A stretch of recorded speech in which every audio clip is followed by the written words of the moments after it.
الجو حر ومحتاجين حاجات ترطب على قلبنا. عملت لهم بقى ايس كريم بالمانجا. يلا استغلي الموسم المانجا واعملي لهم احلى ايس كريم.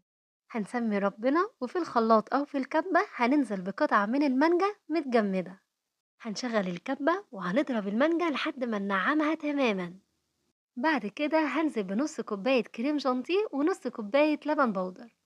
وطبعًا زي ما أنتم عارفين إن المانجا بتبقى مسكّرة، فأنا مش هاضيف للوصفة دي سُكّر، لكن لو أنتِ عايزة ضيفي سُكّر بودر أو عسل أبيض زي ما تحبي. وأنتِ بتضربي بقى لقيتِ القوام تقيل، ممكن تضيفي فنجان لبن مثلج. هتصُبّي بقى الخليط في علبة محكمة الغلق، وبعد كده هتفرّغي الهوا بالطريقة ديّة وخبطتين كمان، وتدخّليها بقى الفريزر ليلة كاملة. وبجد هتدوقي أحلى آيس كريم مانجا عملتيها في البيت بكل سهولة. يلا بقى جربيها وقولي لي رأيك وما تنسيش تعملي لي لايك وشير كتير.